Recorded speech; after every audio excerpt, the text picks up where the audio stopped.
બનાસકાંઠા જિલ્લાના છેવાડાના વિસ્તારોમાં અનેક આરોગ્ય કેન્દ્રો બિસ્માર હાલતમાં છે। ધાનેરાના વાછોલ બોર્ડર વિસ્તારમાં આવેલું વાછોલ ગામનું સબ સેન્ટરની છત પરથી પોપડા પડતા જાનહાનિ ટળી।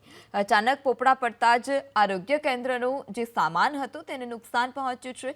જોકે અનેક વખત ગ્રામ પંચાયત દ્વારા રજૂઆત કરવામાં આવી, તેમ છતાં હજી સુધી સબ સેન્ટરની માંગ પૂર્ણ નથી થઈ, જેથી જર્જરિત આ સબ સેન્ટરનું સમારકામ થાય અથવા તો નવીન મકાન બનાવવામાં આવે તેવી માંગ।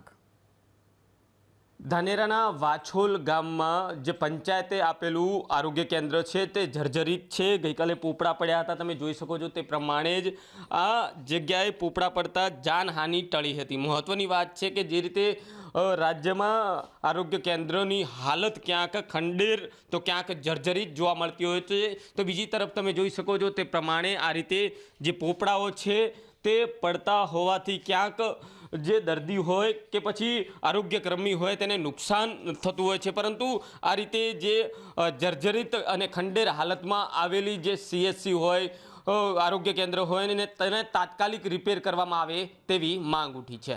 વસંત દિરગર, ABP અસ્મિતા, બનાસકાંઠા।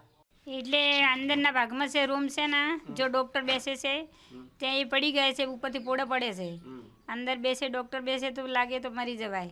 કોઈ બેન પોલિયો આપવા કોઈ દવા લેવા આવે તો બાળકને લાગે તો પણ મરી શકે, કોઈ બેન સાથે આવે તો એ પણ મરી શકે, એના માથે ખતરો છે તો તાત્કાલિકમાં બનાવવાની જરૂરી છે। અમે કાલે સવારે અહીંયા હાલ આવ્યા, દરવાજો ખોલ્યો તો બધું આવું ઉપરથી પોપડા પડેલા હતા, ટેબલનો કાચ તૂટી ગયેલો હતો, આવું બધું વેરવિખેર થયેલું જોવા મળેલ છે। હા, એ તો અમે હાજર અહીંયા, એ તો સારું છે કે રાતના ટાઈમે આ ક્યારે થયું હશે ખબર નથી, પણ ઇનકેસ કોઈ દર્દી હતે કે કોઈ ગર્ભવતી મહિલા હતે કે પછી નાનું બાળક હતે તો પછી કેવી રીતે એની કોઈ જાનહાનિ થતે તો શું કરતે?